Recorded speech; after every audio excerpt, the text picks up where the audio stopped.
Hey guys, we're continuing the drill series that I'm working on.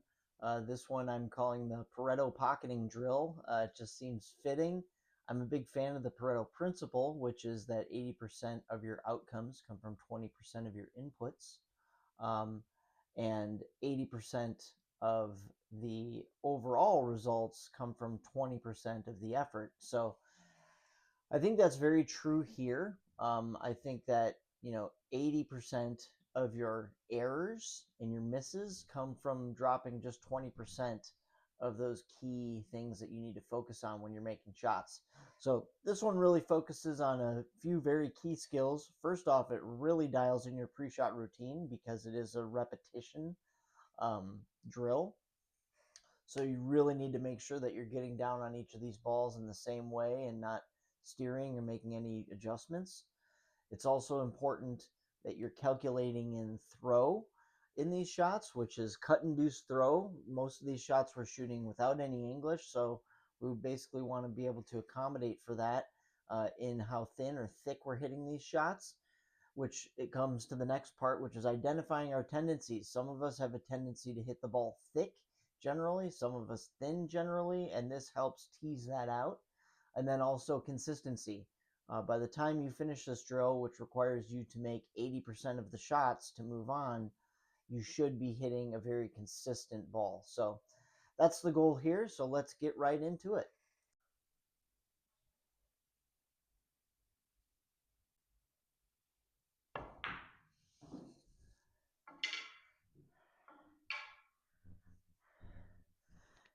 Now, this first shot of the day, I'm actually feeling a little uncomfortable, as I should this early in the day.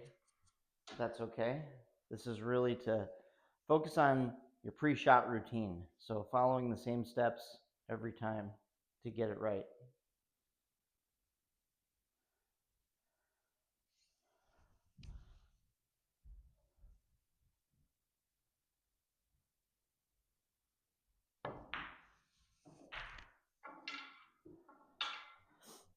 And again, I know I'm more than capable of making these shots, so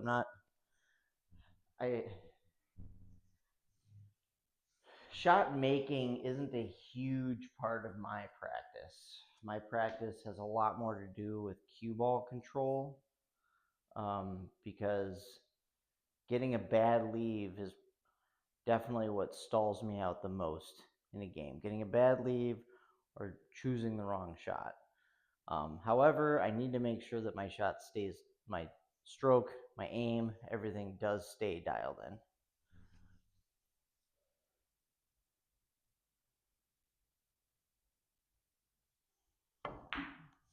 in. Ooh, there we go. We hit that one real thick. So I'm gonna put that up here. And honestly, I got lazy with my pre-shot routine, and that's what happens. So it's all right.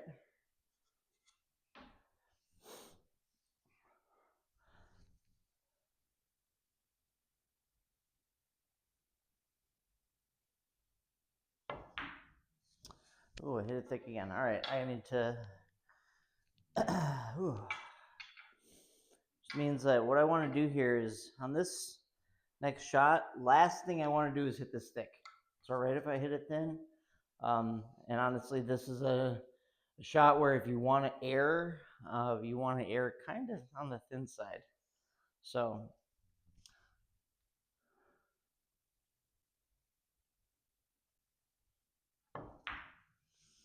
oh, I still hit it thick. All right. And honestly, these are the shots I struggle with most, cutting to the left. I don't know what it is, but I struggle with my left hand cut shots. It's something I'm trying to develop right now.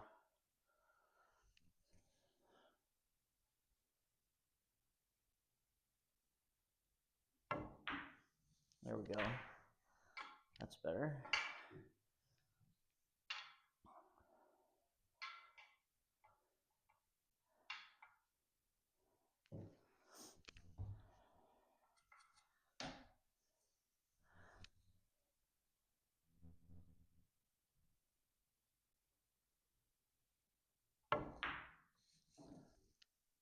Oh, got a little lucky on that one. That was too close.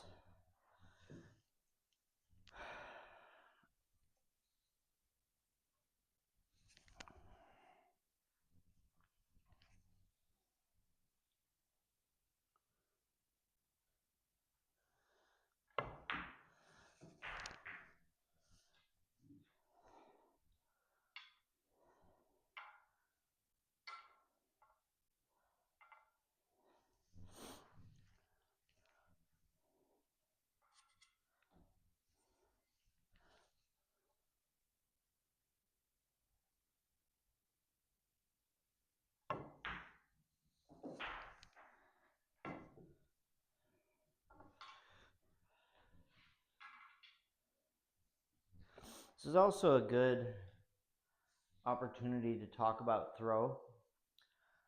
It's something I try to keep front of mind on all my shots.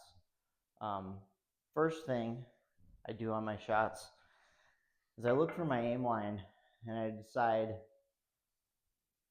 which side of the shot can I air. So on this shot, I don't really want to air too thin. I also don't want to air too thick. So it's a pretty straight down the rail shot, but I don't want to get too thick initially because this is almost a 45-degree angle. So there's a lot of cut induced throw. 45 degrees is about where you're going to see the most of that cut induced throw. Because you're making a firm contact with the ball, but you're also kind of grazing it to cause that push across the table.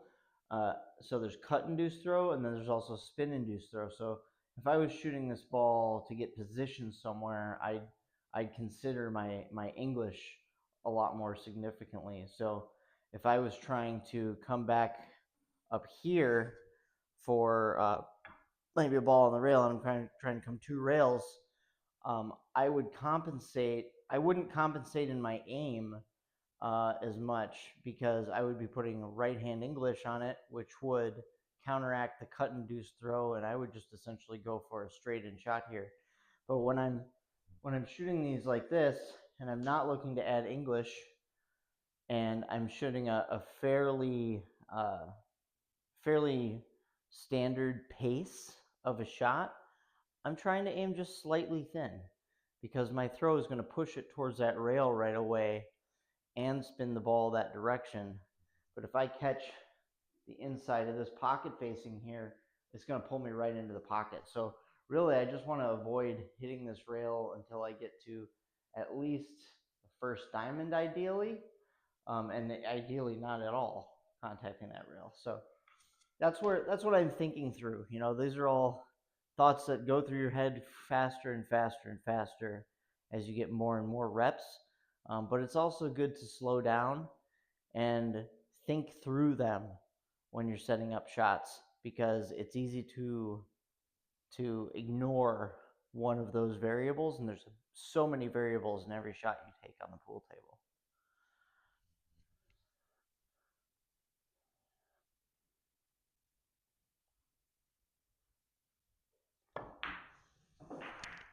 There we go. I feel great about that. A little choppy in the middle there, but that's okay. We're just getting started. So see if we can improve to our 8, which I'm sure we can. I'm not worried about that. A lot of times improving your shot making boils down to one thing: pace. Slow down. Don't slow down your shot. Slow down your approach. Follow your pre-shot routine. Think through all of these things that I mentioned.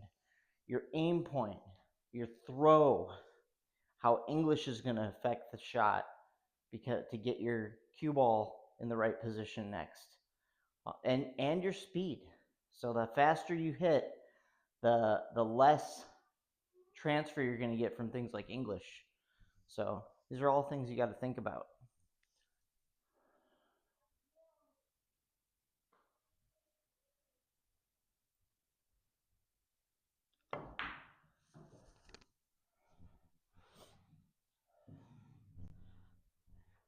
And for an advanced player, you can make most shots. There's no excuse for missing shots. I mean, some shots get really, really challenging where you have kicks and such where there's a much higher degree of error. But like these very bread and butter shots, I would say anything from like a 55-degree angle on, you should be making these shots. Period. There's no excuse.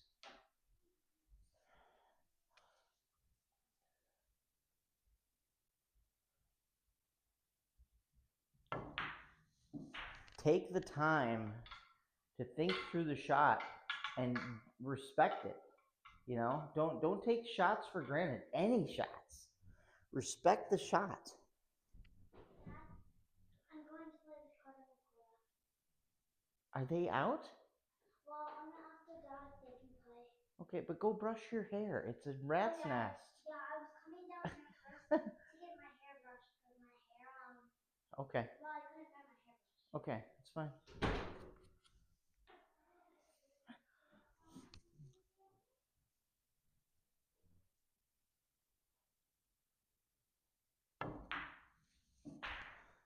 That's how all these shots should look like. Right now I'm at about probably a 42 degree, maybe 43 degree cut shot here. So it's kind of the maximum in terms of position where I feel like I would play on most shots at this kind of distance.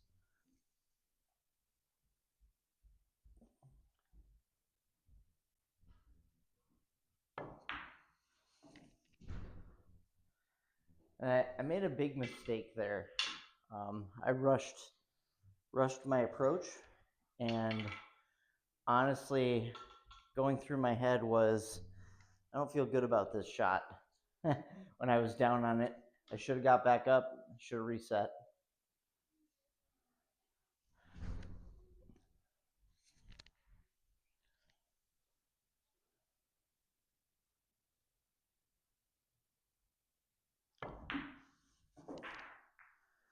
And that time I did.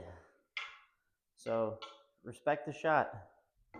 You'll have a much better time.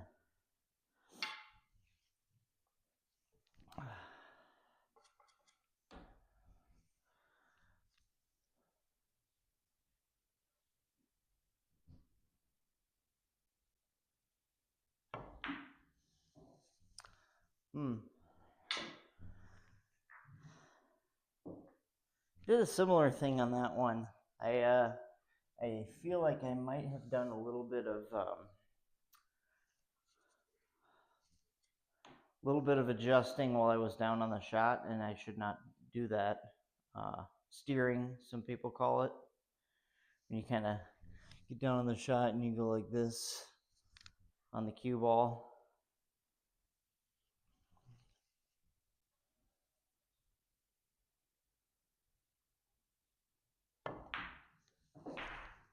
Much better.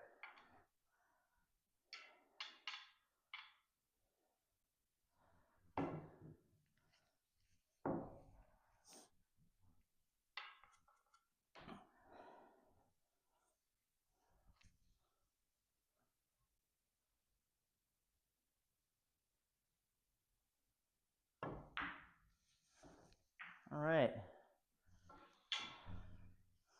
It's okay. Some mornings we have a tougher time than others.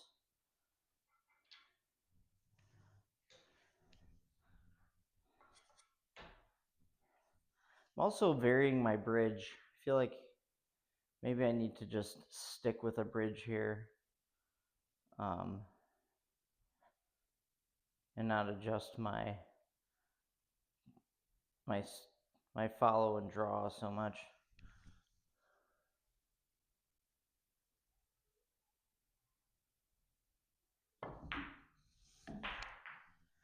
Yeah, I think I should do that. I honestly haven't really considered that much in this drill. But bridge should stay the same, so your shot, your cue ball contact point stays the same.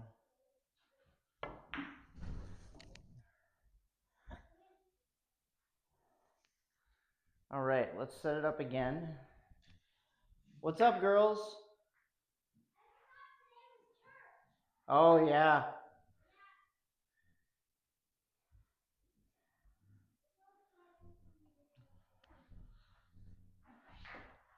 All right, so let's do this again.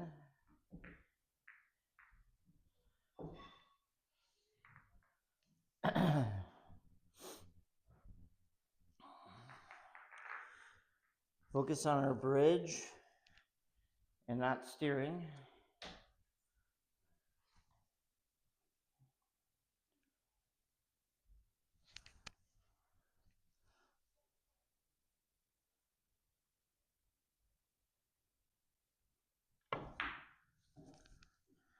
All right.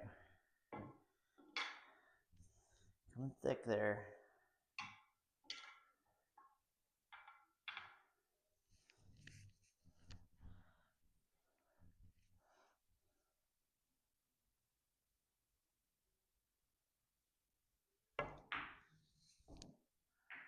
Huh.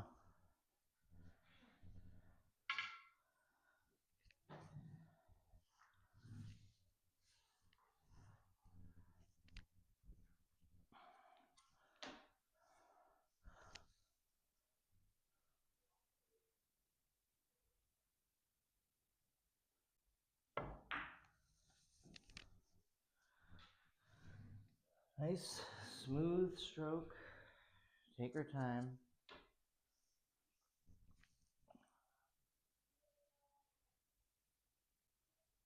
There we go. That's ideally what we want on this shot, is we want no rail contact right in the heart of that pocket facing.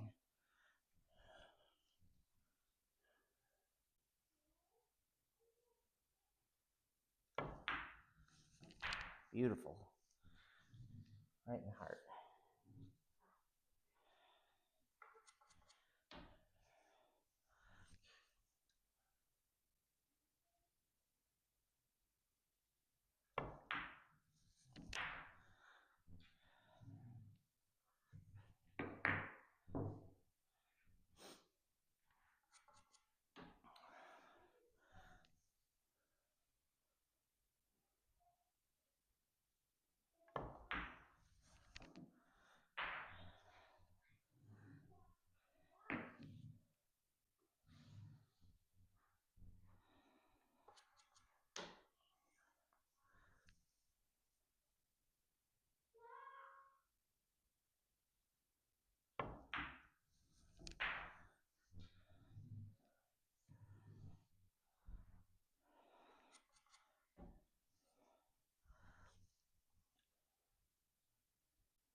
Ooh, went a little thin.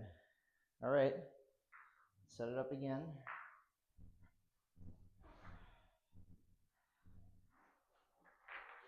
I like the adjustments I made in the middle of that set.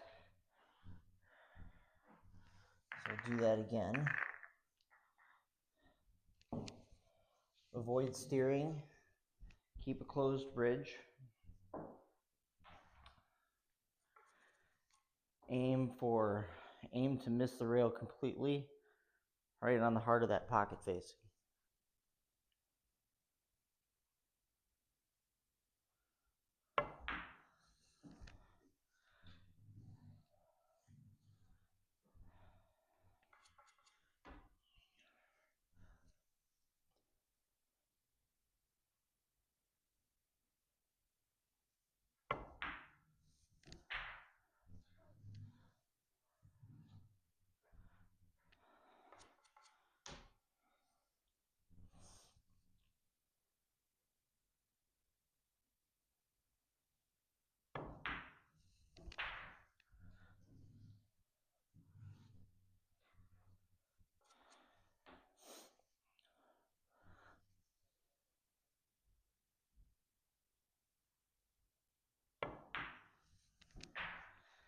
Again, this is all about trusting that cut induced throw.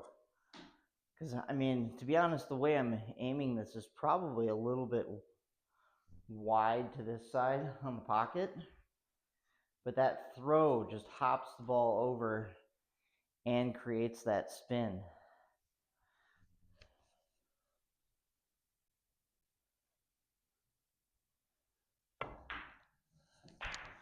Makes it nice and perfect right into that cushion facing.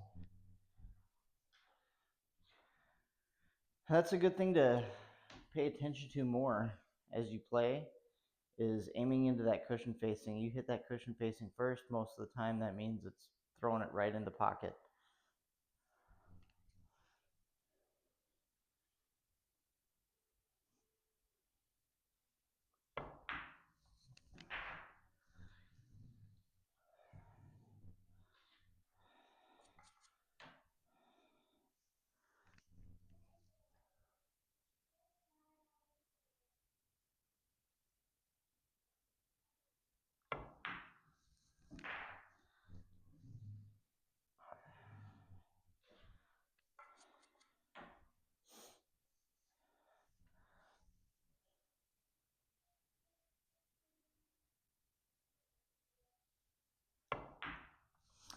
Ooh.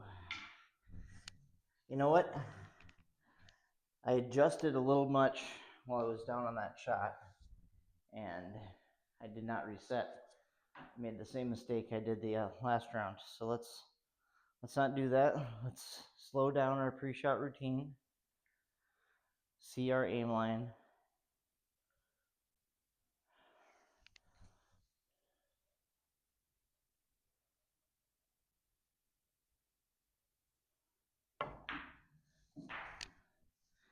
It's really all it is. I would say no questions asked. The best pool I play is the slowest pool I play. And not slow because I'm not sure what to do. Slow because I'm sure that I'm visualizing what to execute and I'm putting my body mechanics in the right place to do just that.